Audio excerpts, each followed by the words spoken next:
Okay, I'm going to call to order the Lenox Public School Committee meeting of August 16th, 2021. And I want to indicate that this meeting is being done in a hybrid fashion with the committee present. There's some members of the audience and it's also being done via Zoom, so we have a number of Zoom participants. And for you Zoom participants, you won't be seen by us unless you wish to speak, in which case most of Wachowski is going to be monitoring that. I may possibly be monitoring. I see we have 105 people now out there. We are going to have all public comment at the beginning. There'll be no public comment after when public comment is finished. We need to limit public comment to no more than 3 minutes because I anticipate there'll be a decent amount of it, and we would like to get through that. So that said, we are going to go to public comment now, and I'm going to start with people who are in the room who may wish to speak, and then we'll go to people who are remote and wish to speak. So please raise your hand or indicate that you'd like to speak. And okay, so we'll start with Erin Hicks.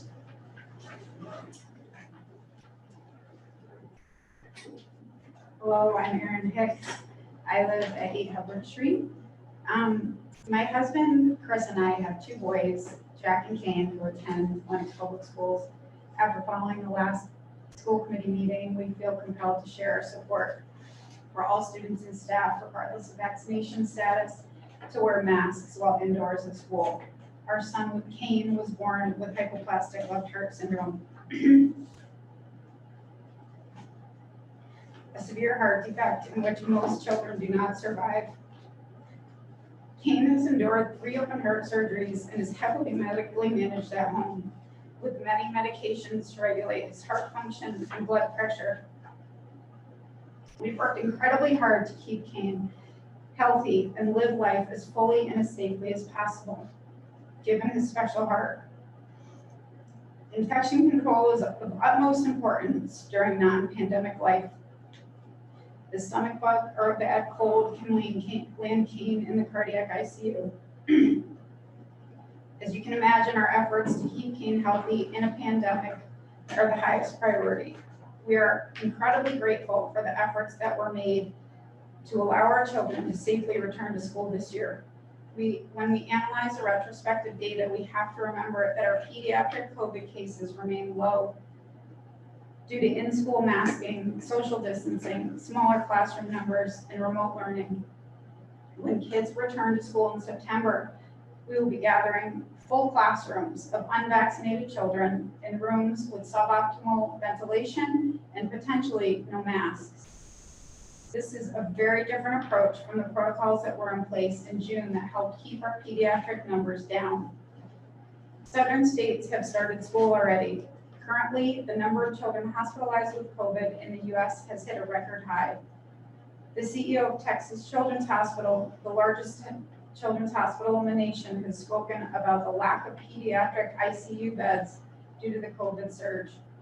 The former president of the American Academy of Pediatrics had said, "This is not last year's COVID. This variant is worse, and our children are going to be affected the most." We balance freedom and safety and remove our political views and focus on the health of our children. The Lenox Public Schools are why we chose to live in Lenox and not another Berkshire town. Lenox Public Schools as an institution should be judged on how we treat our most vulnerable students. We cannot ignore the fact that our community is still in a pandemic and that trained medical experts are recommending masks. Our children under 12 can't get vaccinated yet, and it is our job to keep them safe. We learned last year that it is possible to keep them safe while giving them the rich and exciting education they deserve. Please consider that Kane will be attending 5th grade at Morris this September. He will be wearing a mask to protect himself and others. Okay, thank you. And we have Kristen Moriarty. I need to come up. You might be fine there. I'll come up anyways. I'm pretty loud, but. Kristen Moriarty, 279 Housatonic Street. Thank you for gathering again on this not previously scheduled meeting. I just wanted to say a couple of things. One thing is that I think that a lot of things go into what normal is. And so I think that we should, in trying to figure out what is the most normal we can give our kids an opportunity for, if that means that they're wearing masks, so then they can share manipulatives and they don't have plexiglass between them and they can do collective learning, then I think that's the better option from being in not masked, but in separate corners of the classroom and not able to get out of their seats. That there's thinking about what is normal, what did it look like beforehand, and then also thinking that kids and educators and staff people who decide to go to work in a school aren't people who typically feel like they have to put their life on the line when they go to work. And there are a lot of jobs that are really dangerous, and being a teacher shouldn't be one of them. So whatever has to be done for the most people to feel like they're safe going to school, I think I encourage you to do tonight. And I also encourage you to think about if that is universal masking for K through 6 or K through 12, how to keep on top of it. Everybody's opinions are going to be really different. So what are you going to do to say, let's keep looking at the numbers here so that we can get them back to an even more normal as soon as possible, and continually looking at the data and how can pool testing be of help to say, okay, well, we're doing okay. So then at what point do we say we can remove these certain measures? It's an ongoing thing, and I thank you all, and I wish you all the best of luck this year. Thank you. Thank you. And Jim Harwood. So I'm Jim Harwood, 34 Walker Street. I'm going to start with a question. I haven't seen an agenda for tonight's meeting, so I better target my comments if I can understand what you're delivering. The only agenda item is the COVID reopening policy discussion, which will be around masking, vaccination, that kind of. So it seems to me that we'd all love this to be gone, but it isn't. And if there was a lesson from the previous year, is that we often found ourselves, I don't just mean us, but everybody, chasing information from 2 weeks ago. And I sat home and watched my kids suffer with remote education, which is an experience I don't want to repeat anytime soon. So I would say that there's a long track record of requiring things like vaccinations for people to attend public schools. We didn't invent that this year. In fact, there's a long form you have to fill out. And I also know that I can't send my kid to school with a peanut butter and jelly sandwich because it might affect somebody else. And while those seem like major, sacrificing personal liberty, to me it seems a very small thing to ask. And I would lump mask wearing in with that.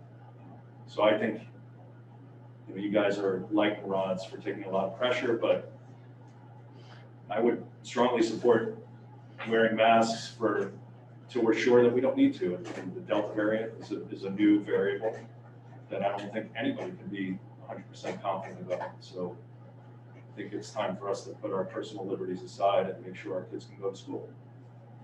Thank you. And Georgianne Valley Harwood. I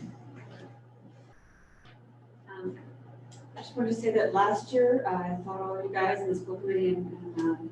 Gotham wasn't here yet, did a great job of bringing together a group of experts, including Dr. Dan Doyle, Tri-City Health, Laura Kitros, and a number of other highly qualified individuals to help advise the school committee. And that was very comforting as a parent to know that they were that school committee members who I think some of you are not public health or health professionals, was getting advised by highly motivated, intelligent, and well-informed people, and that was wonderful. And I would suggest that policies that affect health, such as this, that we seek that advice again. Having said that, it's very clear, I'm a doctor, and it's very clear to anyone in the health professions that masking is a minor inconvenience, which has clearly benefited our population, and those who do not mask or vaccinated are paying a terrible price. Thank you. And we have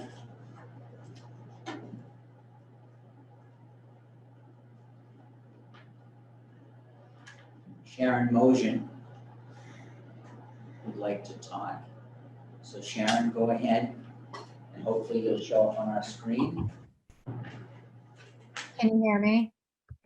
We can't see you. Let me see. Man, maybe that's not gonna happen, although I thought it would. Yeah, I don't have an option, I don't think, to be seen. You are on video. I'm on video? No, we're not seeing you, but I didn't know if your camera is on. I don't see a way to actually turn on the camera. Okay, well, maybe I can. Hang on one second. That might be what I have to do. Okay. It's just hard to know. Actually, I don't see that as an option for me either, so. Can you promote it to a panelist for a I- minute and then take her off? Promote to panelist, okay, maybe that'll work. It's nice to see the speaker. Let's close this up. Okay, go ahead. If you're there. Oh, there we go. Thank you. Hi. We have lived through an undeniably difficult 18 months. And although there's a lot we still don't know, there's a lot that we do. First and foremost, we know that our kids need to be in in-person school to thrive. This needs to be our #1 priority. We know that we can successfully keep schools open, even with high incidences of the virus and unvaccinated individuals with universal masking. We already did that.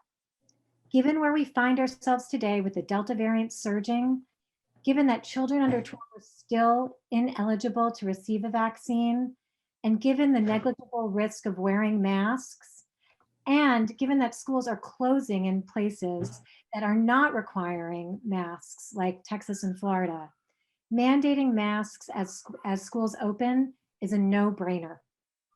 Furthermore, our local health department has recommended mask wearing in public indoor spaces and also in schools for the first 30 days of the school year.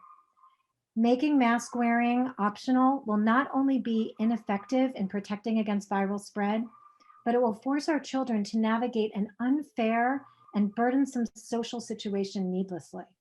We can't and shouldn't put them in that position.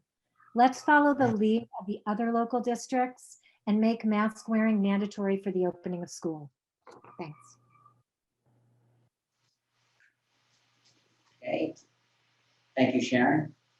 And I believe we have Ellen Loftus who'd like to speak, and so I'm going to promote you, Ellen, to a panelist to allow you to speak. So you should show up. Yeah, I think you have to remove Sharon. You know, Sorry. I know we're trying to have Melissa do this part, right? It is, Melissa, over the whole. Yeah. She's your co on this? And she is, but I believe that Sharon has been taken on. She's off. But is Ellen on? Ellen, are you there?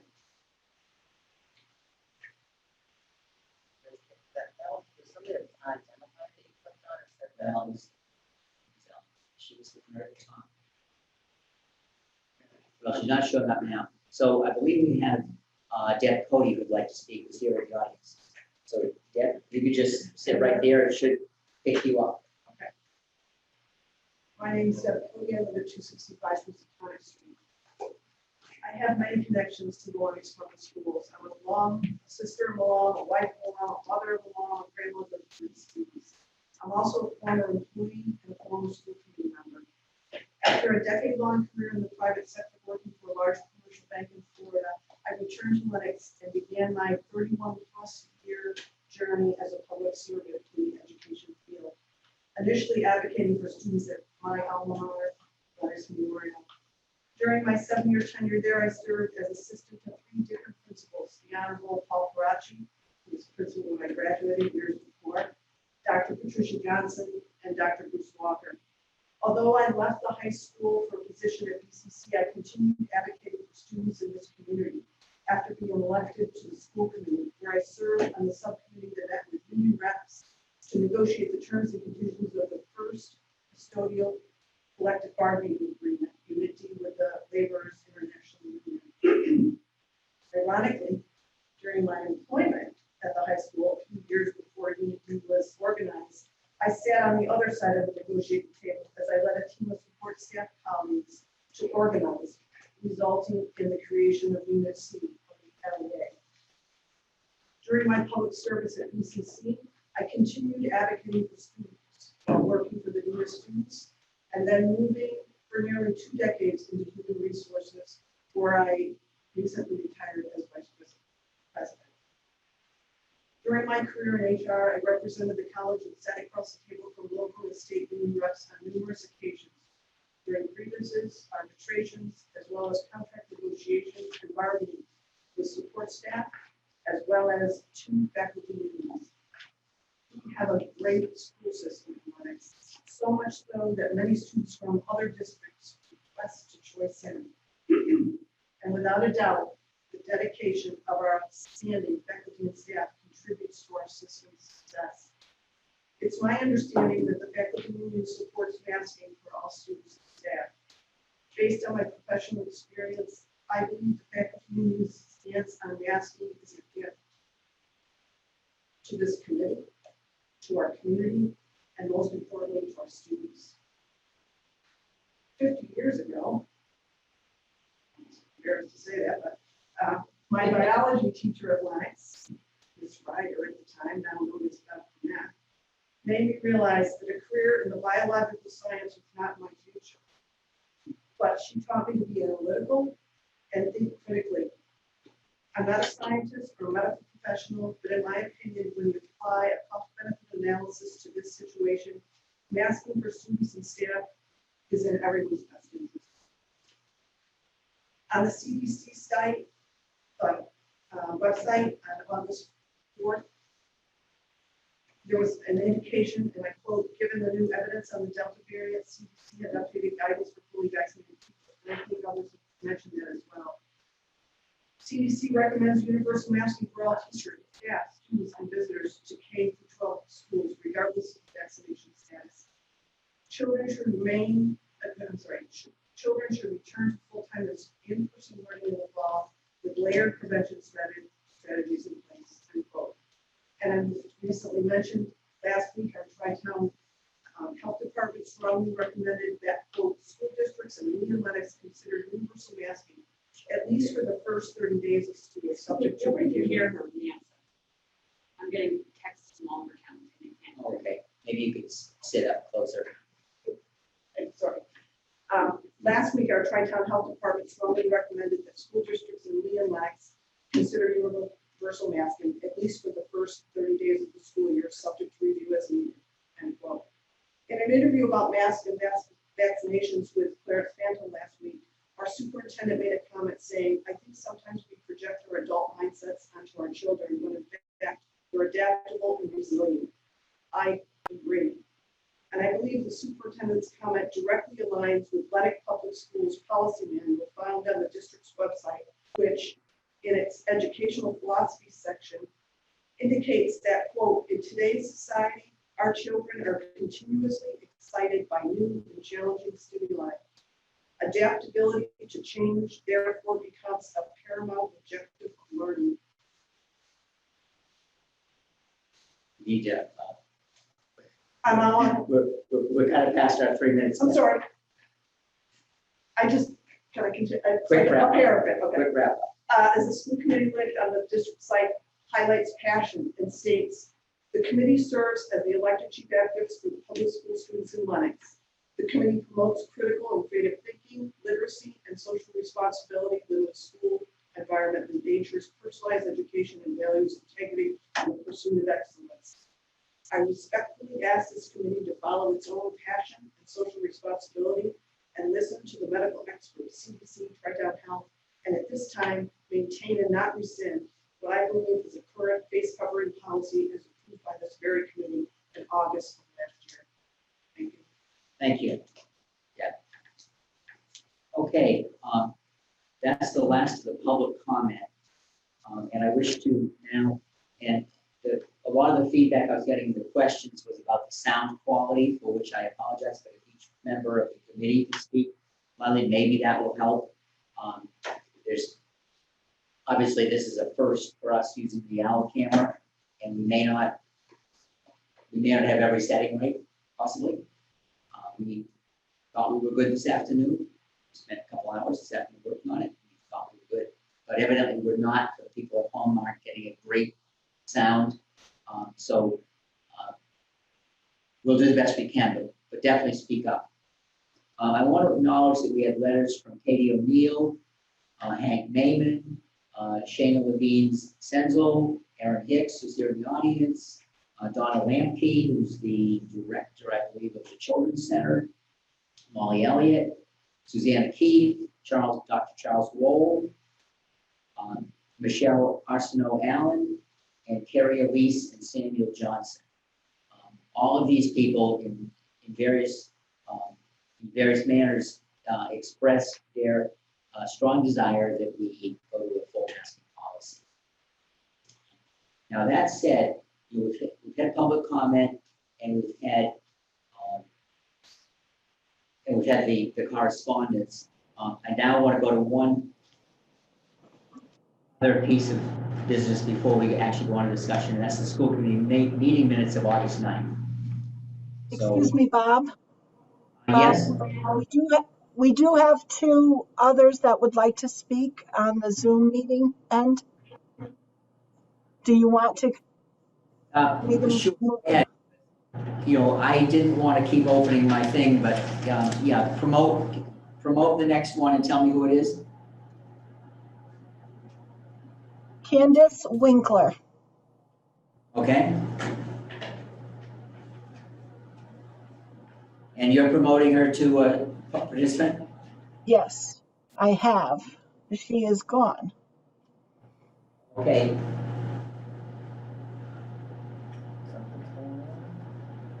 Maybe she'll come back. The next one is Bethany. Oh, hi. Oh, Hello. there we are. Can everyone hear me? Hi, Okay. my name is Matt Kropke. I'm actually on my wife's computer. I'm a father of two children that are entering ninth grade. And I would just like to say a few things. You know, I know you're facing very difficult decisions and a lot of passionate opinions about this. So I would encourage you to think about this in a different light when it comes to the high school ages versus elementary school, because we're clearly in a different world. My advice would be to follow basically the guidance of the State Department of Public Health, as well as the State Department of Elementary and Secondary Education memorandum from July 30th.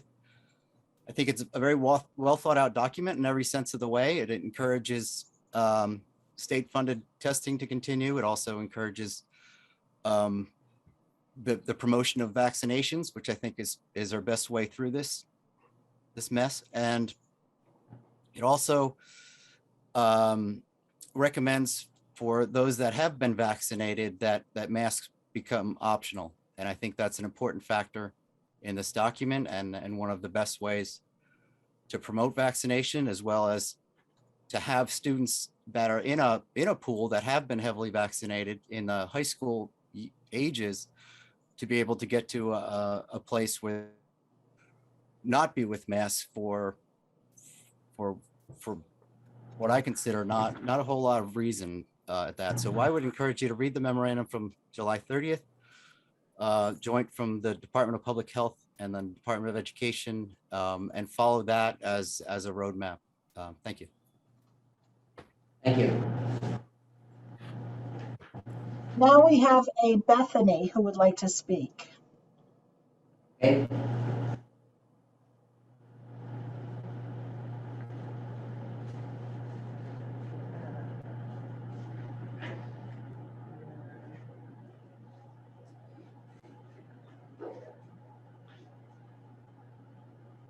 So you have promoted that person? I am. It seems to be taking a while for them to come over to the panel.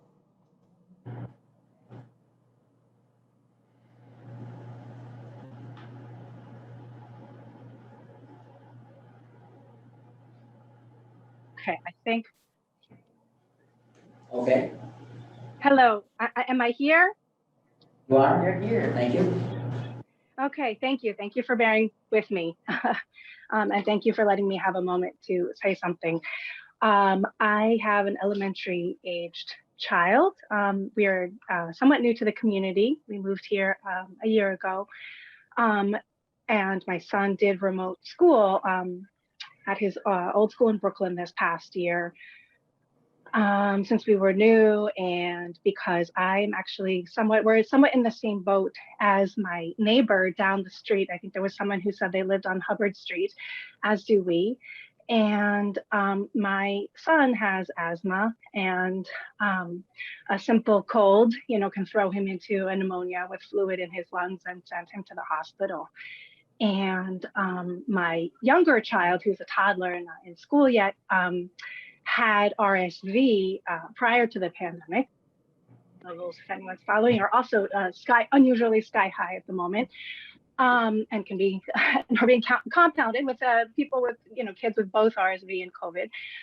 So anyway, I just wanted to say that I'm in the same boat as when your child has a slightly complicated health history. In order to feel safe at school, we really need full protection, and feel like we couldn't send our kid to school if, an unvaccinated population with a scary new variant was not being masked. And I just wanted to say to people, I understand that masks are an inconvenience. It's not ideal, but I think worse is, one is just, not looking out for your community and all this different individual situations that might be out there.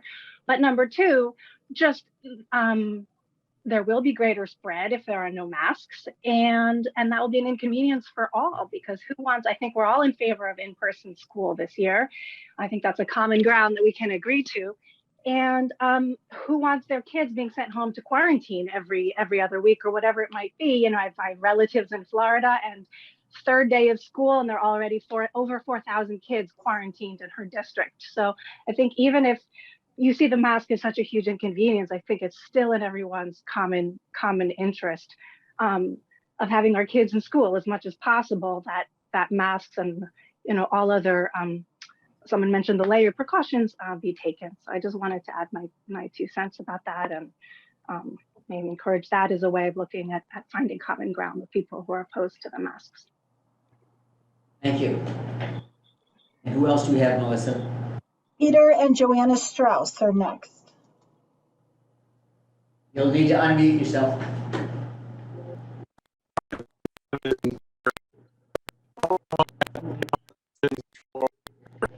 Coming through very spotty. You're still muted. Now I think I'm not muted.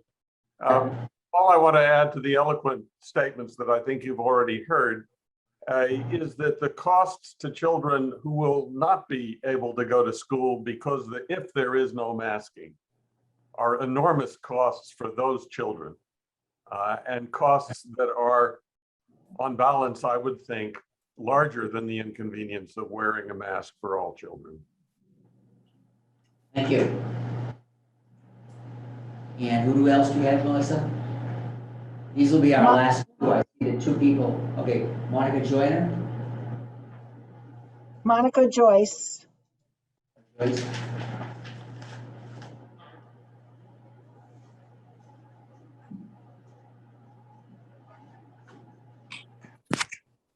Hi, I just wanted to make a comment about the kids in high school. I will have 2 high schoolers and a kindergartner.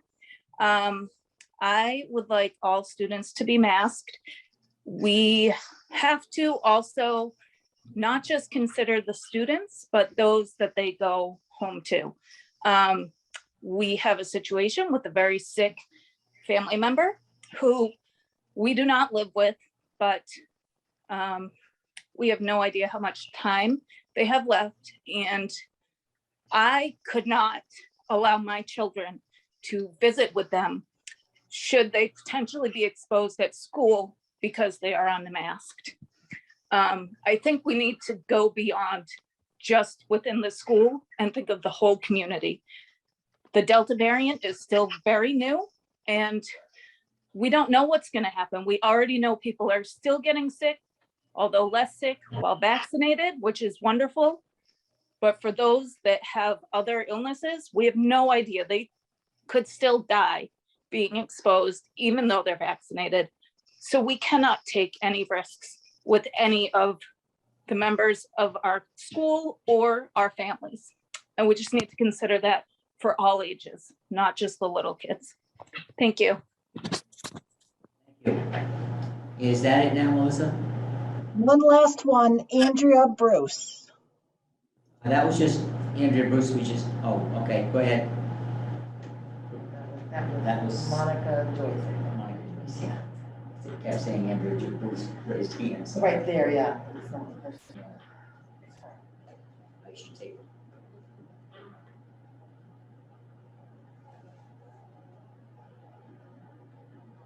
Go ahead, Andrea, if you're there.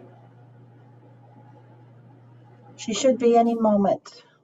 Oh, can you hear me now? We can't see you, but we can hear you. Oh, there I am. Okay. Thank you for calling on me. All I really want to say is that I'm a grandmother and my grandson is going into the 4th grade. He's 9. He is not able to get vaccinated as these young kids, none of these young kids are. And it just seems so logical to me that they need to wear their masks. And it also cuts down on colds, it cuts down on flu, it cuts down on all these respiratory illnesses.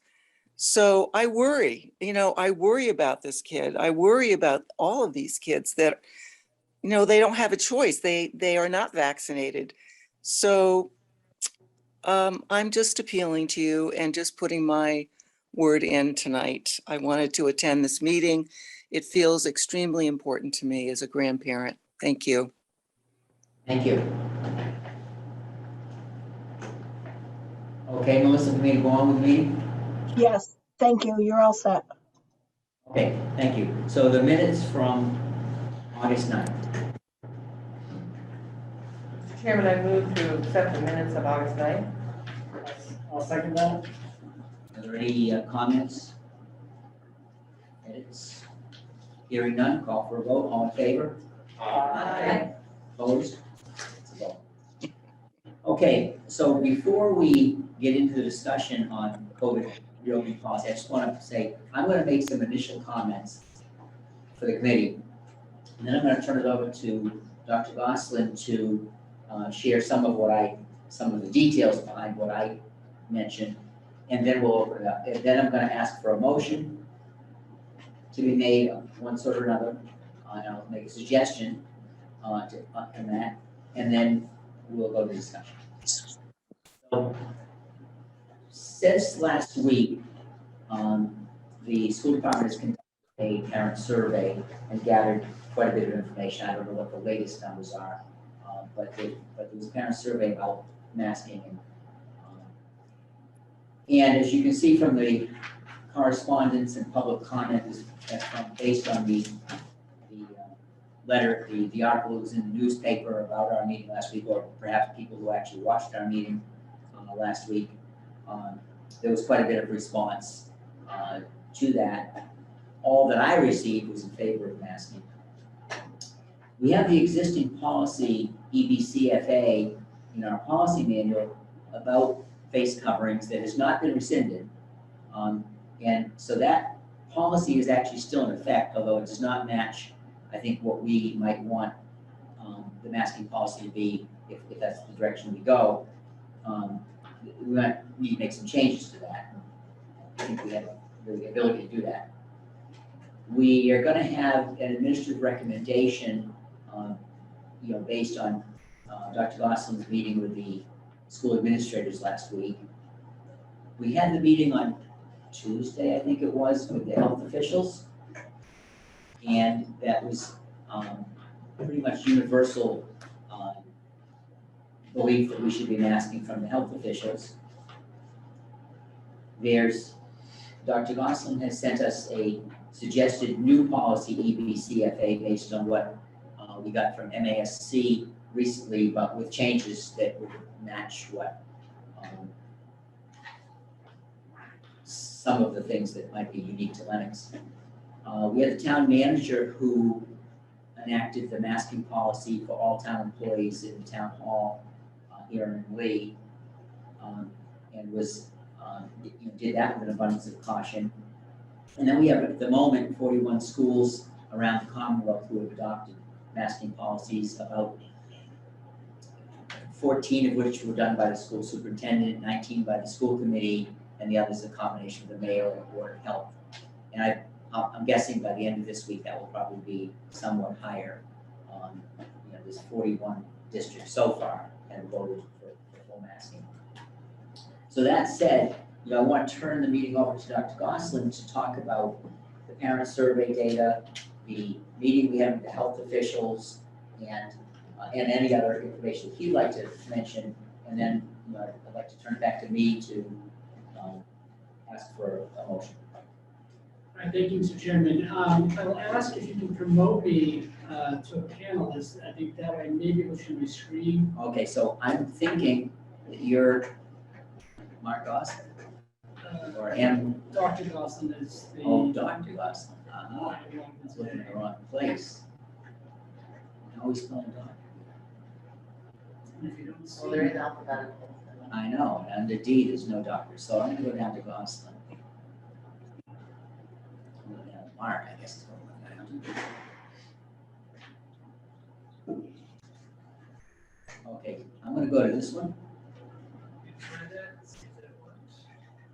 Oh, to the analyst. I did log in for multiple accounts. Let's go. You'll be rejoining as the panelist, and hopefully it'll be you. Because who else would be on the list that would be?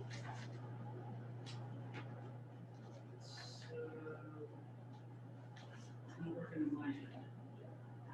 Sometimes it takes a moment or two for this to actually happen, but.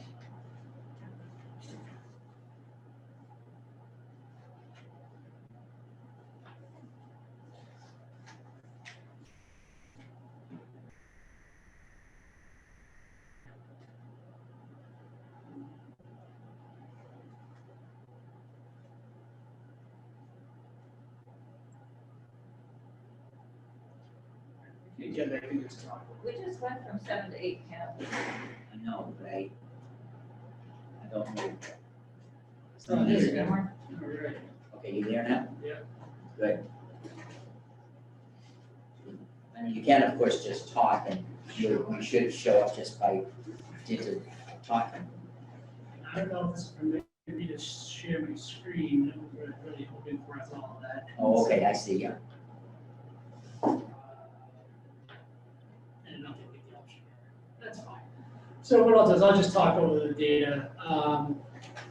So we sent out a parent survey to briefly try to get responses from families in the district to see where their opinions were regarding a masking policy and other measures to try to prevent the spread of COVID. So the survey had a fairly even distribution of those who responded. It was about a third of parents who have students who go to Morris, a third from the high school, and about a third who have students who go to both schools. So I think you have broad representation from a wide range of parents. There were 359 unique responses.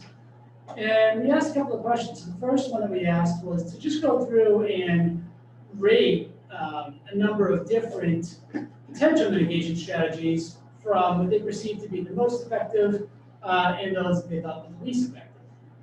Of those respondents, 228 said that they felt that vaccinations were the most effective.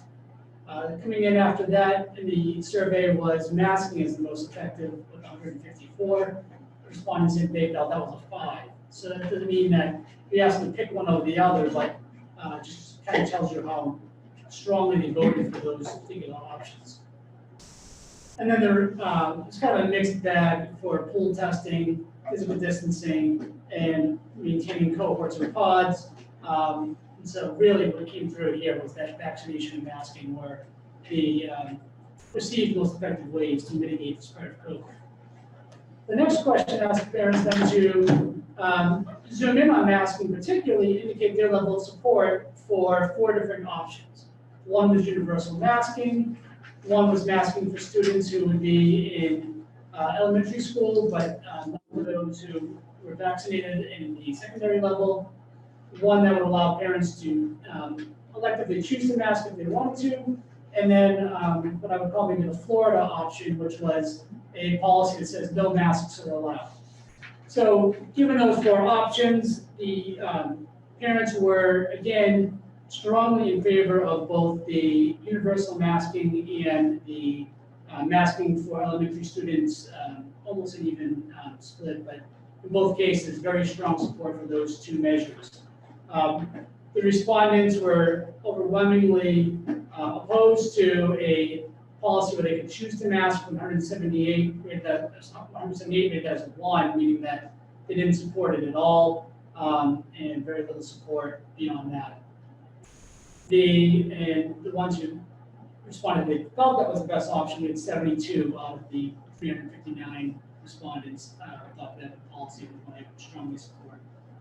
And then the no mask policy was, I think, roundly rejected.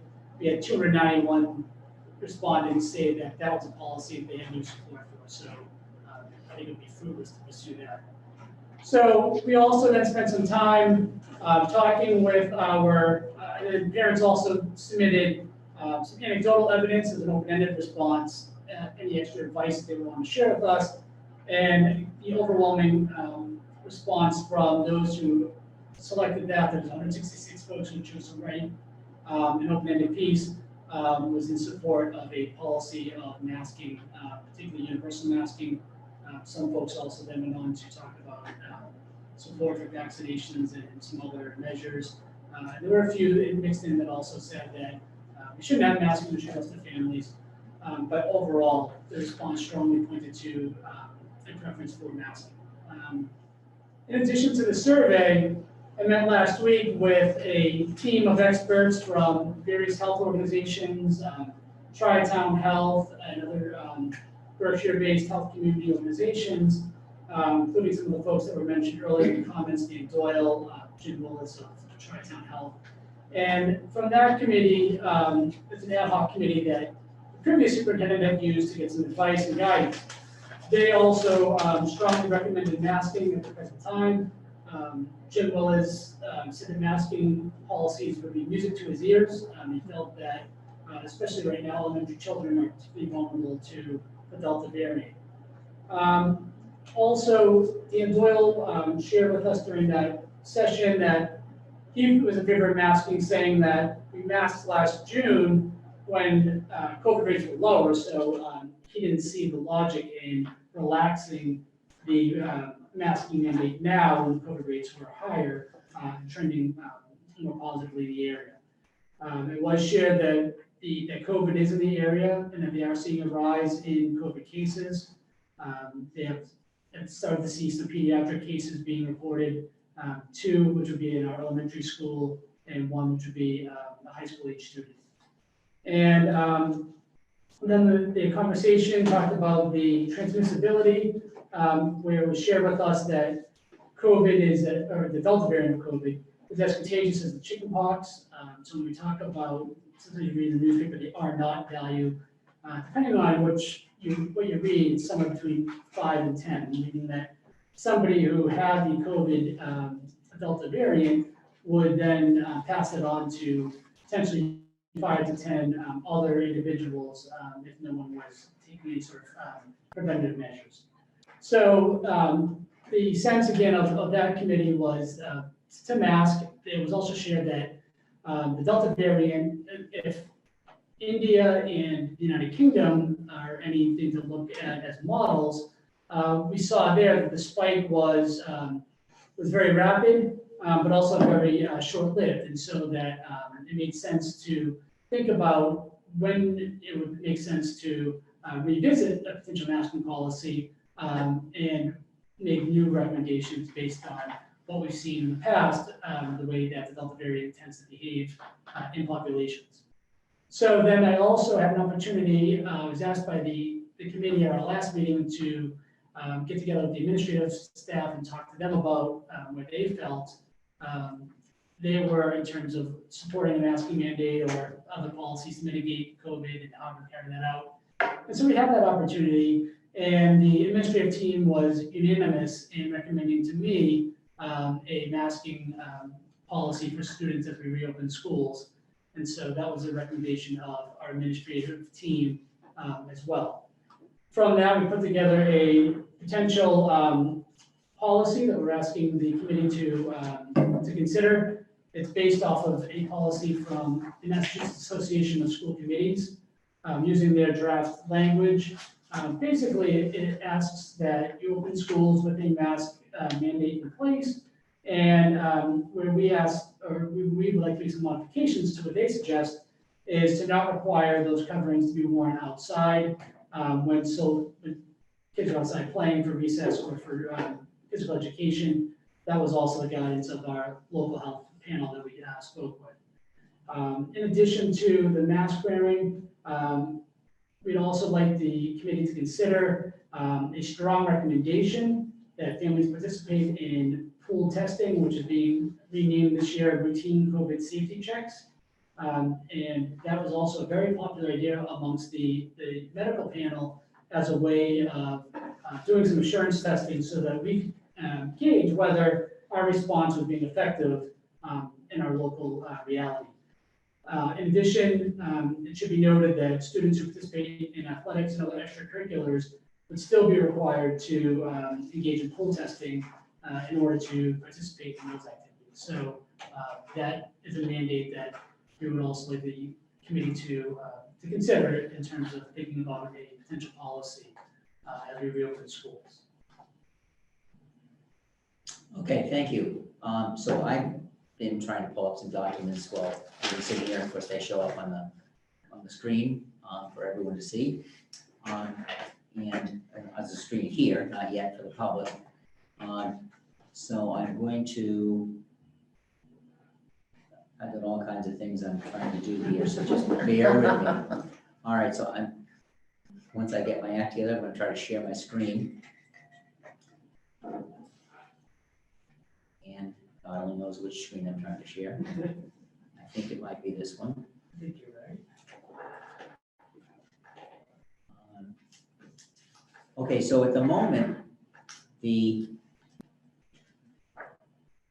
Lenox Public, no, this is the one, no, this isn't our policy book. Okay, so at the moment, the Lenox Public Schools have a policy EBCFA in place, and the main difference with this, and I think what Dr.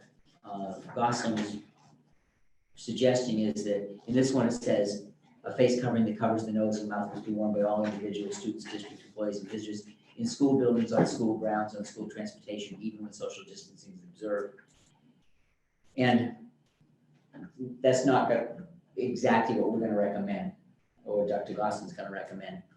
So I would entertain a motion to rescind our current policy EBCFA, and then subsequently, I think I would ask for a motion to accept Dr. Gosselin's new policy EBCFA. There's a couple of point of clarifications. One is, unfortunately, it seems to be the technology of the day. I can't seem to get on the town website and didn't print. Do you have any extra, I mean, you sent us digital copies, but I can't get it. I got all this other stuff and not that. So if you have an extra, that would be wonderful. Thank you. That's, okay. And then the second concern I have, you requested a motion because as a chair, I know you can't, but I think if we have a policy in place, what perhaps makes more sense is to amend it rather than rescind without anything in its place. And that's a concern that I have. If there's some reason that we go forward and we rescind this, then we don't have anything, versus if we amend it, or discuss the new policy, it would make sense to me to discuss what we want to do now before we rescind an old one. That's just logistics of what I think Okay, personally we should do. yeah, I didn't put them side by side to see how much wording changes there were. Which, you know, is perhaps problematic, but, which is why I thought, Dr. Gosling was working from the latest version that MASC had sent out. And I didn't know how much change there was in that from the version that they sent out last year, was adopted by the committee. Which is why I was suggesting rescinding one and going to the other. I don't think it's out of order if we wanted to choose to adopt a policy that would then render the other policy moot, in which case then we could vacate the old policy because it would at that point be moot, because a policy that's tailored to the current situation, if it were to pass, would be in place, and therefore there would be no need, and it might be appropriate for someone to make a motion to vacate the old policy as being moot. Okay, then I guess I would say that I would entertain a motion to adopt Dr. Gosling's new policy, EBCFA, to replace the old policy, EBCFA, which is in our policy manual. And I would move to adopt a policy as recommended by Dr. Gosling that contains the specifics of masking based upon his just now recitation of recommendations of a number of different authorities, including education, medical, and local people who are assessing and weighing what's happening in Massachusetts and Berkshire County, in addition to what we're learning about what's happening nationally and internationally. I will second the motion. Okay, is there any discussion? Go ahead, you know. I think our little owl is gonna bounce around a little bit here, and that's good. Could I ask a couple of questions about the public health meeting and what they said? I guess the first thing I was curious is just, I would very much like to understand what their assessment of the various risks are that we are facing right now and trying to address. And so, you know, obviously we have a baseline risk that we face every year from RSV, from who other things that people have mentioned. Was there any sense given of how we can think about the risks now as compared to those more ordinary risks? So the assessment was that the risk now is particularly troubling to them, the medical experts that were on the call. And what they said is that the trends are trending in the wrong direction, and so that's concerning to them. And I did pose to Dean Doyle, I said, okay, so if we discuss this and we say that the transmissibility rate is roughly that of the chickenpox, prior to having a chickenpox vaccine, we didn't wear masks to prevent the spread of chickenpox. He said, that's fair, that's correct. However, he said that the Delta variant is more deadly than chickenpox. And so that's where he said, you know, if you want to liken it to chickenpox and use that as your decision-making matrix, that his quote was, you're playing Russian roulette. So he did feel that there was significant risk in doing that. Another individual that was on the call also shared that in the first 6 days, the science suggests that vaccinated individuals can spread the Delta variant as if they were unvaccinated, so that there's particular risk of transmission, especially early on in the disease. And so, and then also the notion that folks, if they bring it home to family members or others who are unvaccinated, that with a transmissibility rate like that of the chickenpox per se, so let's say R naught value somewhere between 5 and 10, that those people that you're in contact with will get it. It was what we were told. And so that was where they feel that there's a community health risk, and also because of the R naught value, which is at least double that of the original Alpha variant, that we're at the risk of a rapid pandemic that could really do a number of things to us locally, that they were frightened about the impact of that, and particularly in small communities. And that's what they've said they've seen evidence of in these hotspots where they have these hyper-local spikes based on that. So, just knowing, kind of exponential math, how that works, that the fear was that, if you're infecting 5 to 10 people, it can quickly get out of hand. And then that puts keeping schools open at risk, which again is what we're all going to. So that was their assessment of the risk during our call. Okay, thanks. And then the second question, I guess, maybe a little bit building off of that, is just what was their view of when the risk becomes acceptable? So what is the threshold we should be looking at which we would not meet these precautions? So nobody wanted to tie themselves to any number or figure, okay? And they said to be careful in doing that because the difference in the variance. So they said that if you looked at incidence rates per 100,000 for the alpha variant, which maybe an R0 value of 2 or 3, that's different than using that same 4.4 now when you're talking about an R0 value of 5 to 10, right? So that the transmissibility rate is twice as high, even if the initial incidence rates might look the same. So they said to be careful in interpreting numbers in that manner was the guidance and the advice. So they said a better barometer may be looking at the CDC's designation for the region and saying, if we're at substantial spread, then that's when we have to, enact maybe masking and using that more as a barometer. They also cautioned us to look outside of just Lenox proper, that knowing that you can't decontextualize our system, we live within a system. And so they said, we have students who are choicing in from other districts. We also have faculty and staff who live all throughout the region. So that being said, it may be in your best interest to think about it at least the county level, to better barometer than just looking at cases in Lenox, as its own disaggregated bubble. Okay, thank you. Last thing, sorry. But no, that's very helpful on the from the public health meeting. I guess my last question then is just for the policy proposal. When you had circulated it to us, my understanding was you were recommending having a threshold below which masking would not be required.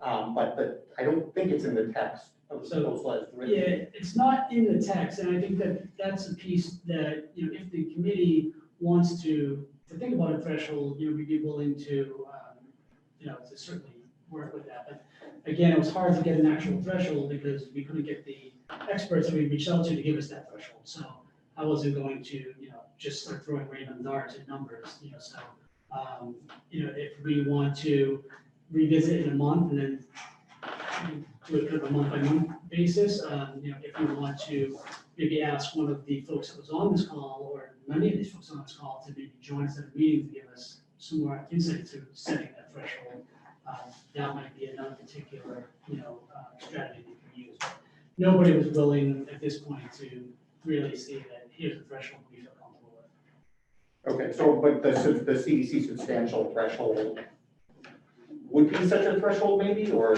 not? So they liked that better because they felt that was more flexible in terms of not being tied to one number in isolation. So that was basically how they framed it.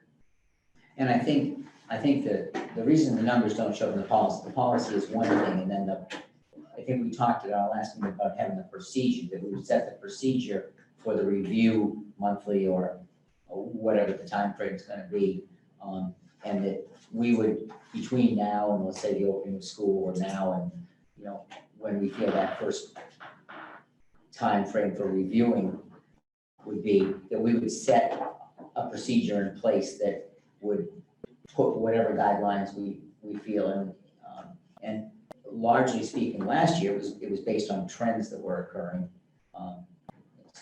So that's a step that still needs to take place. I know Megan had been hoping that we might have that in place prior to the next meeting, but that was going to be kind of impossible, actually, to know exactly what that process would be coming in tonight. Well, I certainly don't agree it's impossible, but Well, yield the floor. We're here and we don't have it, so it was, it may not have been impossible, but it didn't happen.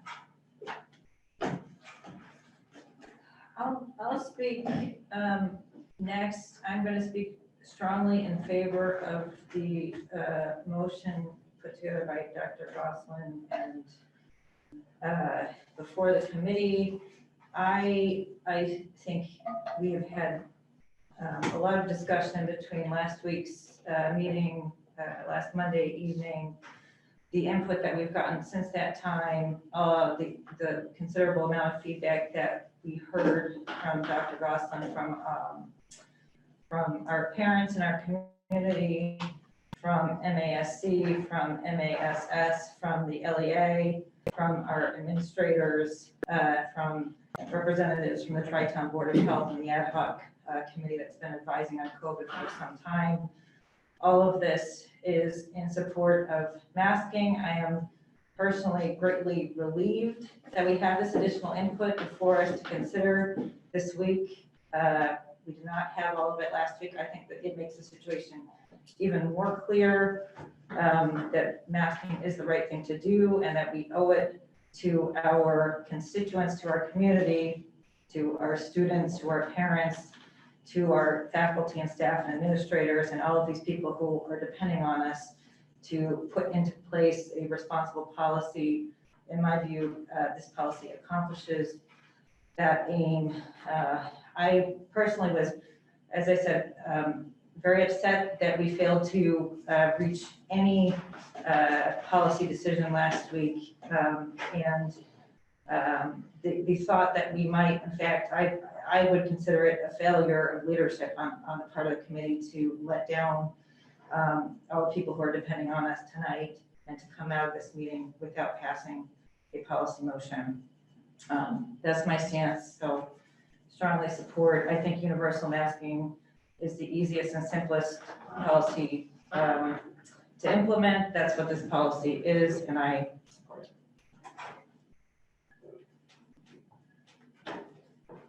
I'd like to speak a little bit about something that I haven't heard spoken about yet. I think we're all, talking about following the appropriate guidelines. So we hear a lot about the CDC, World Health Organization, AAP, things like that. I haven't heard much talk about the preschool program. So the preschool program at Morris consists of 2 classrooms. These students are 3 and 4 years old. To put that in perspective, many of these students are not toilet trained yet. They are toddlers, essentially. I want to read a bit about some stances. WHO and UNICEF issued a joint statement based on expert opinion gathered through meetings, data, and consultative processes. Children aged up to 5 should not wear masks for source control. Also taken into consideration was the child's capacity to comply, availability of appropriate adult supervision, and potential impacts of masking on early and psychosocial development. Again, the CDC states, the CDC recommends universal indoor masking for all teachers, staff, students, and students in grades K through 12. So I think we're missing a little bit of a piece there. I think the community has spoken loud and clear about K through 12. We keep hearing about that. I do have some concerns about our younger children. There has been no discussion of a vaccine being developed for children 5 and under.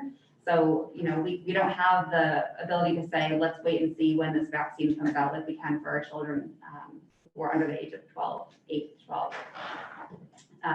In addition, EEC, the EEC recommends that all unvaccinated individuals, including staff, educators, and children 5 years and older, continue to wear masks when inside an EEC licensed program consistent with the mask advisory issued by the Department of Public Health.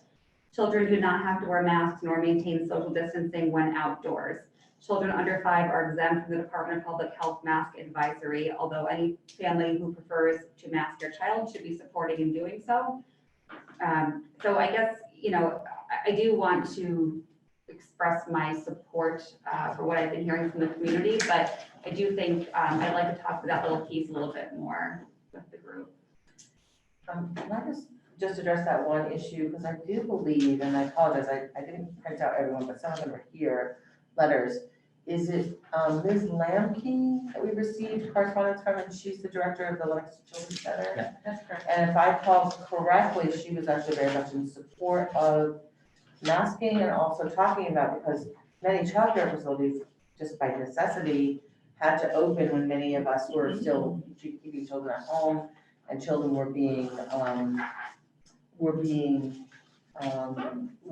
learning remotely with all of that's difficulty. So it does seem to me that, and also the close proximity and the way our facilities at Morris, having our preschool program, I think, has been one of the really great, in my opinion, growths in servicing young families and doing early intervention as well as early education and serving our community. And it's really a pretty wonderful program. Having said that, we also have a small building and we do share some space. So it seems to me that for our preschool program, which goes from, I believe, 2-year-old, 9-month through 5-year-olds, depending. So there's an overlap, and they're in the same wing with our kindergartners, that we should follow all possible procedures to have those children masked. And I believe that Ms. Lamke did indicate that they were doing quite well with that at Lenox Children's Center, which again, has their expertise and experience is there, and many of our kids go from there into the Morris program and are able to continue their education. So I do hear you on that. I might want to say that WHO doesn't know what they're talking about, but I think we have our own situation right in Lenox of children that have been at the childcare center and have worn masks. So No, I'm the thankful parents that have been she, grateful for that.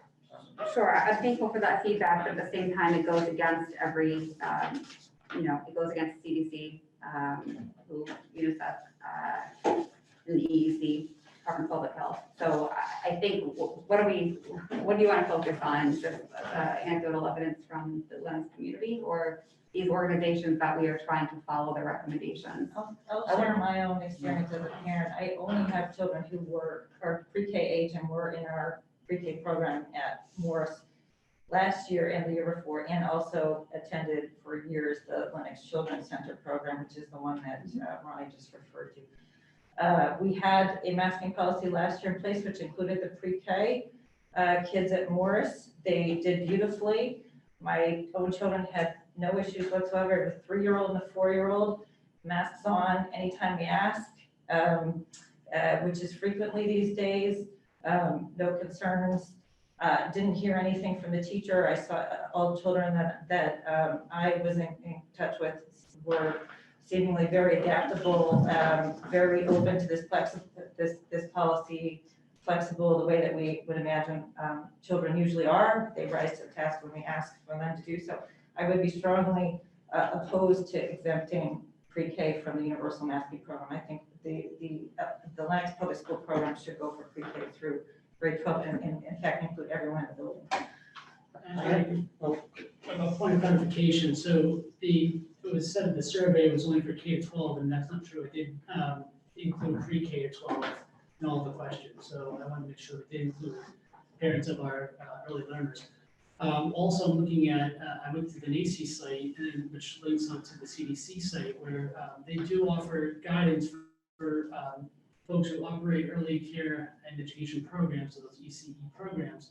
And they do say that masks should be worn indoors by all individuals ages 2 and older who are not fully vaccinated. It says that they can, ECE settings may implement universal masks policies in some situations, such as if they serve a population who is not yet eligible for vaccination, or if they have increasing substantial or high COVID transmission in their ECE program or community. So I think that the advice from the CDC for early learners may be changing and evolving. This was updated on July the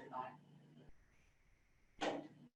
And I don't know, did someone else on when you guys talking Oh, about? I was just gonna say, I find the discussion a little bit frustrating when, depending on whether the public health advisories support or don't, or position, we either insist that we should listen to the experts or defer to very local or individual situations. I have no doubt that there are plenty of young children who can wear a mask, but I think, to Megan's point, that the World Health Organization doesn't just sort of quite explicitly says children under 5 should not be masked. And so as between that and the leader of the Lenox Children's Center, I guess I I'm having trouble understanding what the basis for our decisions are at this point, if we're not actually going to defer to recommendations. Likewise, I think, the guidance that has been issued, again, both from DESI and CDC, that we're also focused very heavily on is K to 12 guidance. So my preference would be to see a data and recommendations based approach if that's how we want to make what I think people have rightfully said are public health decisions. And so I hope we would weigh that relatively more heavily in the deliberations. And so one of the things I was going to say in response to both of those comments is I actually think that we're following a really pretty rational and focused way of dealing with it, because we have a significant amount of information, and what we're doing is sort of a reverse triangle, pardon my, like, physical exhibition. So we've got, WHO, we've got CDC, we've got national data, and then we do, I think that, and Oren, you've certainly said in the past, we then have to tailor that to what's happening within our community. So we take what's happening in the world, and then we look what's happening in the nation. I mean, we're not comparing what's happening here. We've talked about anecdotally about Florida and Texas because what they're seeing there, and that information is helpful to understand transmission amongst children. And it's also giving us some idea about what happens when a community chooses a no mask policy. But ultimately, when we're looking at the logical basis for our decisions, what we both talked about last week and have now had the opportunity to have these conversations is we have health experts, our own guidance group, which includes the people that all mentioned whose name I don't memorize, but it's, I believe, Dave Doyle or Dan Doyle and Mr. Willis and other Tri-Town Health and a number of other people who include local and state physicians. And so we're taking this in a reverse triangle point of view. I'm not saying, and I think maybe I misunderstood, is we've got the WHO, and then I'm not saying, cherry pick who we're going to do, or who we're going to listen to. But we have local evidence of how it's gone to be able to protect kids with masking at above 2, which are children in our cohort, in our community. We have guidance from our local health officials about what's happening both locally, state, and nationally, so that because they're using that information to guide them. So I think it's a yes and. I believe a lot of our decisions can be made on a yes and. Yes, we're seeing some concerning information, and we have an opportunity to do something that is somewhat least restrictive of wearing masks in order to get more information, make a decision. And the yes and is we can also keep evaluating that information as we look at, for example, I thought it was really interesting, Dr. Goss, the data of saying what they are seeing is, in looking at all of the information, is that the Delta can be very virulent and also spike, and maybe we'll see some changes that would help us to be able to say, as we move indoors or as we change how we're dealing with our schools, that we can change and that we can stay open. And we're meeting on a regular every 3 weeks, sometimes a month, to assess how we're doing, while in the meantime, not risking the health and wellness of our children and their family members. And again, there was this conversation about numbers and statistics for children, but children, as was said by the speaker, who I think was so eloquent in talking about the risk to their family members and other younger children who aren't otherwise in an out-of-home setting. So it seems to me that it's a yes and we've gotten a lot of significant information that both comes anecdotally, because families live in the world and that these are their experiences, but then also come from the medical experts that are telling us, let's get back to school, but let's wear our masks. And then we have our own experiences of seeing children who have been quite adaptable. I just traveled for 2 weeks with children who wore masks on planes for 24 hours and wore masks in restaurants and wore masks coming away. And then we're also able to really take them off and enjoy the outdoors. We can have our physical activity outdoors. We can try to encourage our teachers to go outdoors and give the kids that kind of activity that feels as close to what they've become accustomed to as we can, as we move toward hopefully something different. And I think that I'm obviously in favor of us going forward with this policy, and then not so much setting thresholds, but listening to our committee. I believe there was a committee that was meeting on a regular basis, and perhaps we can reenact that practice to meet on a regular basis with people that are both from, we've got medical, Sharon and Georgina and others. I talked to a couple of local physicians who are also parents to say, what do you think? And please make sure you let me know. And it just seems to me that this is the right way to go until it's not. Yeah, I'm gonna jump on the tail of that too, Ronnie. The joint labor management training we had last year, I thought was very effective. If we can get that reinstituted with maybe weekly meetings, that would be terrific, because that was a great way to gauge what was going on, COVID data, and in that space, and be able to make some consensus-based decisions. There were parents on, there were Tri-Town health experts on it, and there was faculty and staff. So it was a very good committee. I thought very useful. So we get that back. I also want to ask you a question about the pool testing. It looked like you had, I think I heard you differentiate between athletics, pool testing, and general student population pool testing. Is that because MIAA has some requirement for pool testing, or is there another reason for that differentiation? Yeah, it is because MIAA has a requirement, especially for the postseason, if students want to participate in postseason playoffs and things like that, they have to be pool tested in the past year. So the MIAA has not released information this year, whether they're going to require that or not. They're still working with DESE to put out a statement. So the signals right now that we're receiving is they're probably going to go that direction, but we wanted to make sure that we had a policy that would do that. If we wanted to hold on that, we can certainly do that as well. But and then last year we also had neighboring schools in the area ask if our students were participating in pool testing in order to play. I think Lee was the one who initially started asking questions around whether our players were being tested or not. So that kind of led to that. And that time, Dr. Cameron just kind of said, let them go ahead and do the pool testing. And students elected to do that, other than the athletes who were required to participate. We have funds in our budget for pool testing. So yes, we do, but the most beautiful part is we don't even need them because DESE is one thing with town. That's good. Yeah. Okay. And I think, for the public who are listening, I think the more people who participate in the pool testing, the greater chance that we might get to a point without masking. If we had about 350 last year out of, if you add students and faculty together, maybe 875 people. So we have, fewer than half of the potential people, were participating. If that number were significantly higher, then it might give us better information on which to move forward. I think it's likely, and this is just me thinking this out loud, so this is not gospel, but I'm thinking that if we went to pool testing, encouraged it for everybody, which we are trying to do, high school kids who are masked and teachers who are masked might not participate in it just because they're vaccinated. I said masked, I meant vaccinated. Thank you. Vaccinated. People who are vaccinated might not participate in it. So, but that said, if we had a very high percentage of the unvaccinated participate, it would really help us determine some of the next steps. Yeah, I think it's a very valuable data point. Sure. Yeah.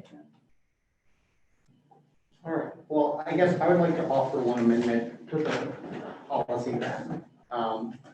And the amendment, someone can correct me if this is not good wording, but my proposed amendment would be, this policy will be in effect whenever the county is classified by CDC as in a state of substantial spread or higher, to be reviewed weekly by the administration. And to just say briefly why I'm proposing this, I think there was some discussion during the public comment in particular about the idea that this is a debate about sort of freedom versus safety. And at least for me, that's not the concern at all. For me, the concern is that we be making decisions on a rational and data-based basis and modeling and communicating that to our children as well. And I'm very concerned that in the way we've had this discussion generally, we are not actually thinking rationally about risk. That is why I asked for input of the public health community on the actual tangible risks that we face, and I've been disappointed that we don't have actual concrete numbers. The best numbers that I have been able to find from the CDC suggests that we see hundreds of thousands of hospitalizations in children for respiratory problems every year, independent of COVID. Children under 5, you see upwards of 50,000 RSV hospitalizations a year, and that the level of COVID hospitalization, even in those areas of the country seeing what appears to be uncontrolled spread, doesn't even rise to that level. So I am open to, and the same goes for vaccinated individuals as well. So I'm certainly open to whatever quantified approach we want to take, and if others have a different one, I would be happy to hear it. But I think it's a real mistake and will hamper our own policy making going forward to say we simply don't know and don't know how we would know. And you know, I think it leads to attitudes like we should do whatever has to be done to make the most people feel safe. We should wear masks until we're sure we don't need to. You know, we cannot take any risks. To pick on Ronnie a little bit, but it's the right way to go until it's not. We can of course always we can always change the standard.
Excuse me, Bob.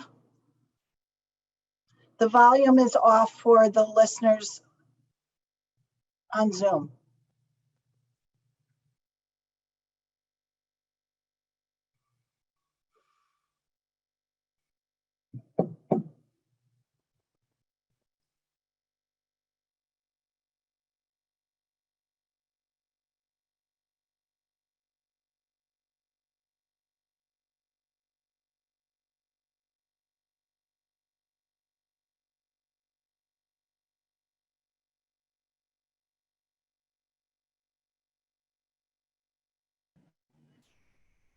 How about now, Melissa? Now we can hear you, yes. Okay, good. So just for, I asked Warren, Mr. Castor, restate the amendment that he was asking for and where we wanted to place it, because I didn't get it all. So I guess I would put this at the end of the section on masking prior to the discussion of pool testing. This policy will be in effect whenever the county is classified by CDC as in a state of substantial spread or higher, reviewed weekly by the administration. And for reference, if it's helpful, the CDC's definition of substantial spread is. I apologize, while you're looking for that, I'm sorry, I can only write so fast. So you have it typed up, I don't. The county is classified by the CDC as what? As in a state of substantial spread or higher, to be reviewed weekly by the administration.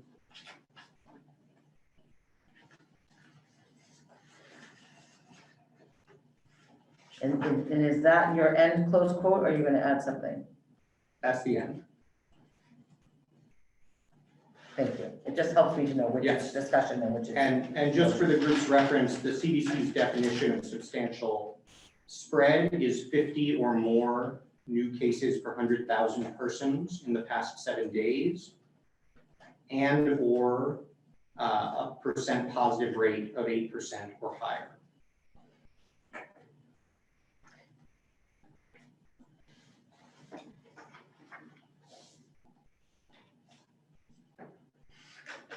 And at this moment in time, where do we stand in the county?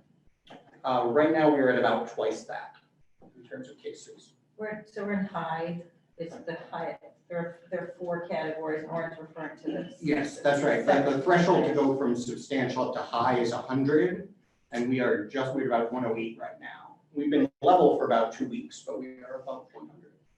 100 per 100,000 Yes, in the past 7 days. in the past 7 days. Okay. And then okay, so I've got it. And so essentially the proposal would be, Oh, we don't have a second on this one. no. I would second that motion. So if we were below 50 per 100,000 or below 8% or below, then we would move to what category? And we would be moderate. And it's either or. So if we would have to be below 50 and below 8%, at which point we would move into moderate. Below 50 and or below 50 or? Below 50 and below 8%. Did you just say what the percent was right now? I think I'm just focusing on. I believe our percent is much lower. Our percent is still below 3, last I checked. So generally speaking, it would be the cases that control for us. What's the lead time between actual on-ground case reporting and CDC receiving, collating, and presenting the data to the public? It's daily. So as of 5 p.m. today, Massachusetts posted its data over the weekend. And I believe by tomorrow morning, CDC will have updated.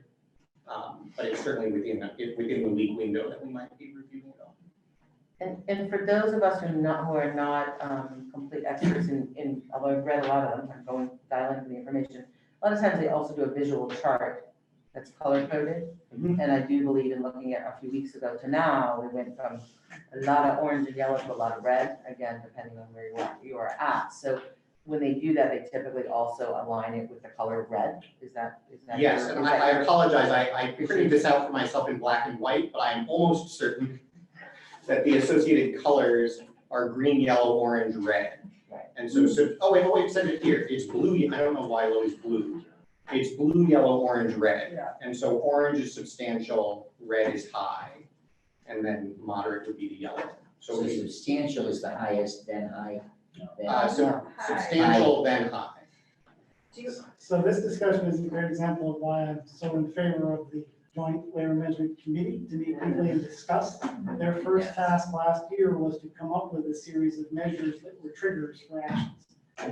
And they're much more versed in the vocabulary and the data than I am. And it's much more understandable than to try to work through all the stuff in a public session. Yeah. I agree with that. I think this is outside of what we need to decide tonight. And Lauren, I understand your comments about making risk-based decisions and respect that. And I also respect your ability to parse the data and analyze and offer recommendations from it.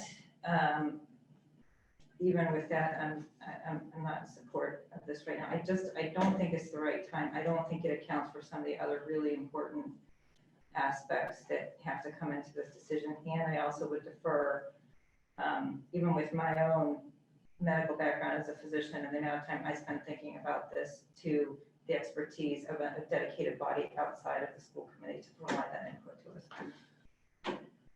I think that these metrics may very well be, and this might very well be a benchmark that would be used as one of maybe several. I don't really know at this point what those might be, but this might very well be a benchmark that the Joint Labor Management Committee might look at as a decision-making threshold. But I think I'm not sure that it belongs in this motion tonight, but I think it might very well be in part of the procedure on which a decision is made, something like this. I don't know if these would be the exact numbers or if this classification of substantial spread, but I think that's where it would belong, would be in within the procedure to make a decision going one direction or another. And I would concur, and I think, I didn't feel picked on at all, Warren, but when I say things like, well, we'll know when we know, is because 3 weeks ago, I don't think many of us expected to be having this conversation. And I believe last week there was a lot of advocacy around the concept of being able to reassure our parents, our families, get our children ready and prepared and excited for coming back to school and letting them know what that would look like. And in the way this amendment is worded, it would literally say our administrative team would then change the policy. And I trust our administrative team. I'm thrilled that Dr. Gosselin has been able to get the data he has and come to us as prepared as he is with lots of information from many sources that helps us to inform this decision. So if we do it, if this amendment were to pass, my concern is it's now on the admin team. The parents will have a very short amount of time of understanding. We haven't had a chance to analyze all the information. My colloquialism of we'll know when we know is because we'll have another discussion and we'll talk to a lot of people and including experts and make our decision because that's our job and what we're supposed to do and what we're elected to do. And I really do think that we meet regularly. And so we have the option without any kind of emotion or ruling or policy to continue to keep this on the agenda, just like we do open comment, just like we do minutes, to be understanding that we have a health crisis. And so it's always on our agenda. And I think that's been the habit, certainly throughout the last year and a half of just always seeing how are we doing, where are we, what's happening, and that helps us to make good and solid decisions. So I'm opposed to this amendment. I'm not opposed to analyzing all of the data and having a good understanding about what it means, and then taking that to the next level of what it does it mean for the people who entrust us to educate their children in the Lenox Public Schools in the best way we possibly can. Taking all these considerations into place, and that's our duty. And I would be opposed to this amendment. Anybody else wish to comment on the amendment? I can't support the amendment. I mean, there are a number of the reasons that have already been mentioned. There are, I think, a substantial number of other reasons not to support it. I'm not totally comfortable. I think you're driving a car and we're looking out of our rear window to try to, figure where the car is going. I have some uncomfortableness just in general deciding what risk we can decide. Here we are, a school who is really, its purpose is to minimize risk. We send our kids to school every day with the understanding that they're going to do everything they can to minimize risk. Here we have a simple thing we can do to do it, and we're like we're being armchair epidemiologists. I find it just very, very. The whole point is to get a policy on the table to give some,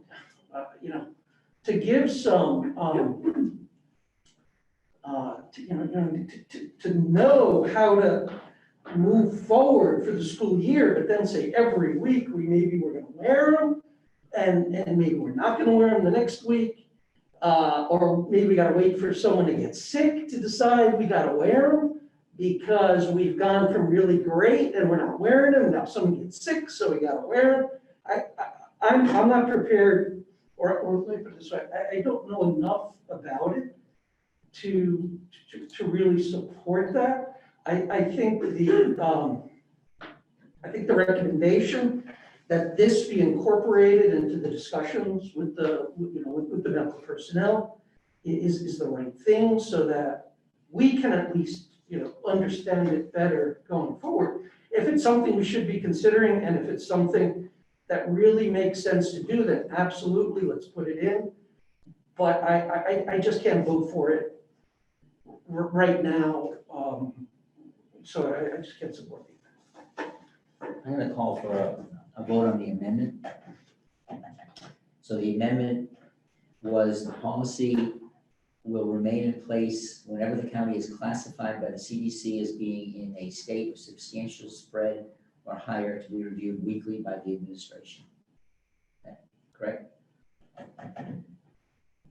All in favor of the motion, signify by saying aye. Aye. All opposed? Nay. Nay. Okay, So we're back to. so we're back to the main motion, which is the policy on face covering, proposed by our superintendent. Are we ready to vote on that? I'd like to offer one more amendment. We don't have to discuss it much. It's a very straightforward one. The amendment would be to limit the policy to K through 6.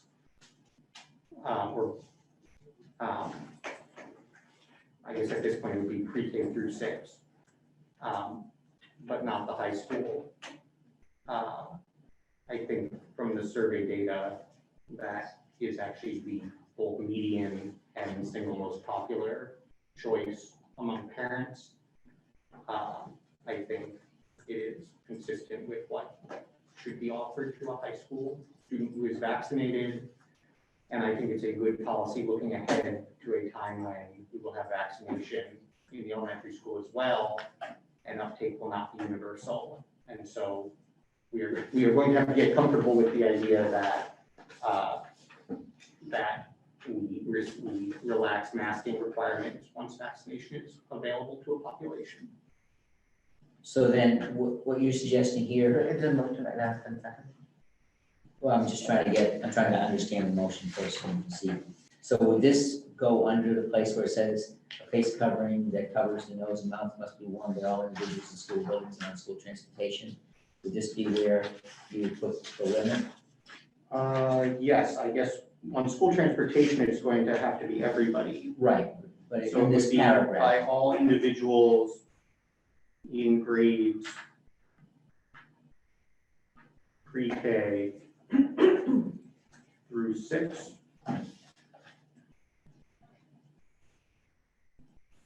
In school buildings, comma, and by all individuals on public transportation. and what would that do for faculty? I guess it would default them to the same policy as for the high school students.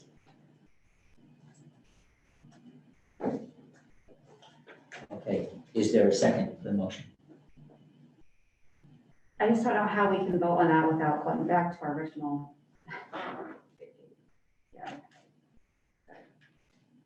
I'm not sure how, I don't know if that's an appropriate topic for right now before we figure out what we're doing with the original problem at hand.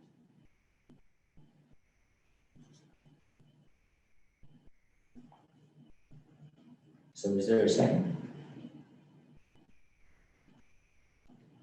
Hearing none. No amendment.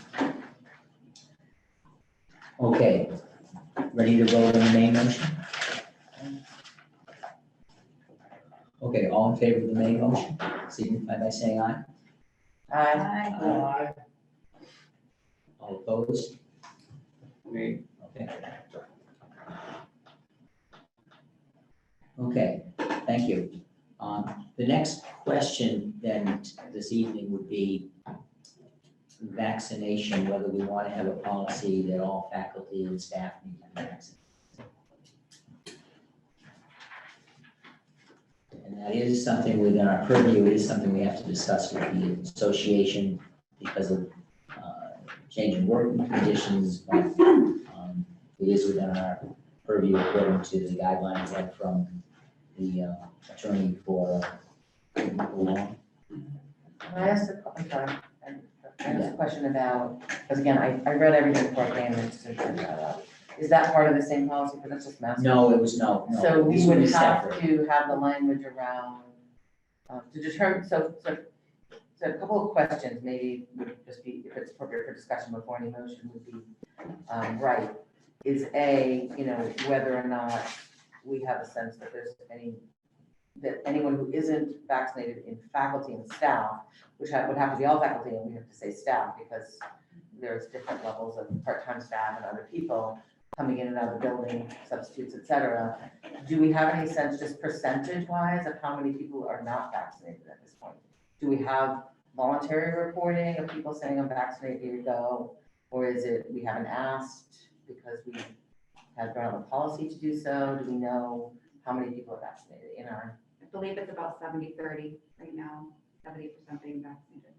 do we have verification of that? So I got information from one of our school nurses today, but she said that she only works at one building, so she said I had about 20 people who were vaccinated. They gave me their vaccine cards at my building, or told me that they got the vaccine. So And that's on a voluntary basis, not on any it was request. voluntary. It was never required. It may or may not have been asked. I mean, so it wasn't something that I don't think we have great data on, to be honest. I wouldn't feel confident using any of the information we have right now without, you know. I think what we were hearing anecdotally last spring was that people were just anxiously awaiting their opportunity to get vaccinated. Right. And so I think that, largely speaking, I think probably most of the teaching staff got, again, this is just without knowing the real numbers. And I don't know about support staff, although I think everyone was anxious to get it because they felt going to be protecting themselves. I think kind of anecdotally, we've been talking that we might be talking about 5%, but we don't know. So having said that, I think that what I would like to do, I do think that we have every legal right to require it with the caveat of medical conditions. I do have some concerns and want to take an opportunity to ask for a voluntary reporting of everybody as to where we are, well, not voluntary, to ask for reporting. You know, to provide us with information like you provide any health information about the status. And then in a respectful way to our faculty and staff to ask for whether or not people have any specific concerns that they wish to report about vaccination. I had some opportunity to have some conversations with people. We just, for example, had the CDC recommending that people who are pregnant, that we feel it's safe for them to, they feel it's safe for them to get the vaccination. I've seen a lot coming from physicians. I recognize that that's kind of new. And I just want to be sensitive to the fact that there are people of all different ages in all different situations that might still be evaluating that information. So if we make it mandatory at this point and people don't have any requirement and don't want to say, hey, by the way, I'm trying to get pregnant, for example, just to be candid, or I'm struggling with an early diagnosis, I may or may not have a condition I'm still trying to get a sense of. So I think if we could first get a sense of how many people we're talking about that are not vaccinated and really engage in what we already have is a pretty trusting relationship, and maybe engage the LEA to build on that trust to say, what's happening and how can we do this? And I also want to acknowledge that some of our staff that fall into that category are hourly workers who very much depend upon their pay to meet their requirements, who have other jobs in the summer. And I become aware about some people that really struggle with being able to get in the queue, get an appointment, take the time off, show up, and then have time off to potentially be sick. You know, there are people I know who took days off to potentially be sick from the vaccine, and not everybody can do that. So I would like to see us engage in a conversation where we're saying we want to do whatever we can to make it safe and appropriate for you to get this vaccine. If you can communicate with us if that's the reason you're not doing it, and then evaluate what we're talking about before we mandate it. I know that we can mandate and say, but if you have a health reason, but there are some health reasons that don't fit under that category. And it might also be people saying, you know, I have an appointment with my OBGYN about my desire to become pregnant, and I want to evaluate this with someone I trust, and I'm really scared, and so I don't want to be suddenly facing whether I have a job or not. And so That would be a medical exemption. Perhaps, except that if you're still evaluating whether or not they have the medical exemption, right? I mean, you might be saying, I think I might have a situation, but I don't know if I do.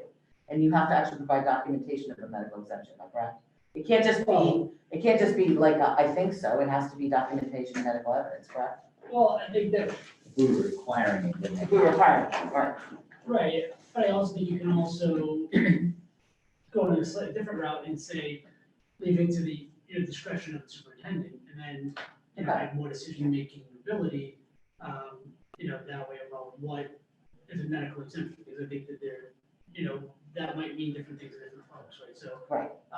But if we, want to follow like the strict letter of the law, like, there are districts who are saying, you need a medical exemption, it must come from a doctor, and it has to be vetted by the district's attorney. Like, you could do that. I guess what I'm saying. My personal opinion, but is I want it to be, a little bit more of the type of relationship if we want to do whatever we can. And I am very much in favor of as many people getting vaccinated as possible. And I'm not skittish about a mandate, I am careful about our community. I want to make sure that that we are respecting our community and that we're engaging, and we're also providing vaccines for people who are having difficulty getting them. And that DESE has also put that in their recommendations, that we find a way to provide access to vaccines as much as possible.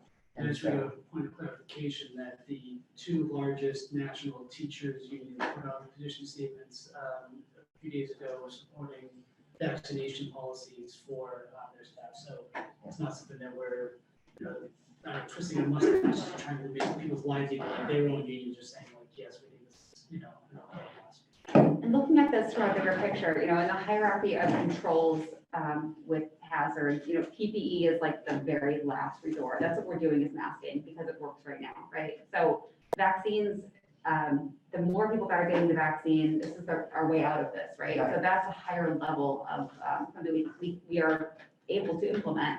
The results of the parent survey were very clear. The overwhelming majority of parents felt like vaccination was the most effective potential mitigation strategy. And so I think taking into consideration the parent, feedback, I am 100% in favor of mandatory vaccinations. Like you said, I think we have some wiggle room to work with those who are comfortable. I have no issue with that whatsoever. And that sentiment was also echoed by our medical community that we met with as well. That vaccines are the gold standard in terms of They really prevention, are. right? So they were solidly in the same camp. Well, maybe what we can do is come back in our August 30th meeting with potentially a proposed policy for mandatory vaccination for faculty. And we don't have that, we didn't have that prepared for tonight. Right. I think that's a great idea. And also what would be the ramifications if faculty decide not to get vaccinated in spite of the cost?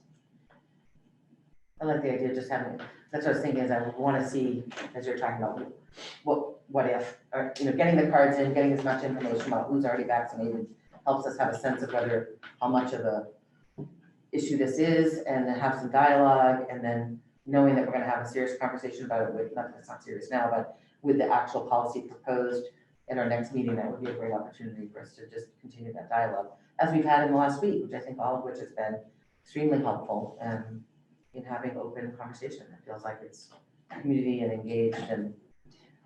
So we'll try to solicit that input, put out a survey and, work with the LEA to distribute that. I think, we can try to get the highest response rate as possible. But gut tells me that we're not talking about a ton of people. It's not like we're trying to convince 80% of our unvaccinated staff. I don't think it's that, so. Right. If I were to hazard a guess, it's probably 5 to 10%. So I don't think getting over the finish line is going to be a tremendous lift, especially that we layer in the medical exemptions on top of that. And as a corollary, as I said both last time and this time, I'd love us to take the opportunity too to perhaps reach out to all of our families and say, please contact, in confidentiality and provide a point of contact if you are finding difficulty either with your adult, children over 12 or and you would like some resources. Because I do think resources are now much more available and we could help people with that. Because sometimes, there is some embarrassment around it. There's some collateral information that people just aren't comfortable sharing. And so maybe we really let them know we're here to help. Okay, I am just gonna note that my computer's gonna die soon. I forgot how much power Zoom meetings take, because I've been sitting for hours doing stuff at home without any issue.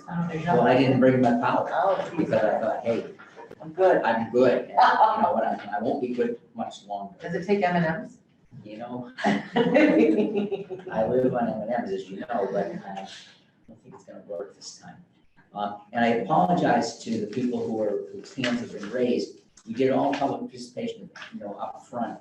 And I know you may have great questions or comments to make, but at this point, we've completed our business for the evening, except for adjourning. I move to adjourn. Second. All in favor? Aye. We are adjourned.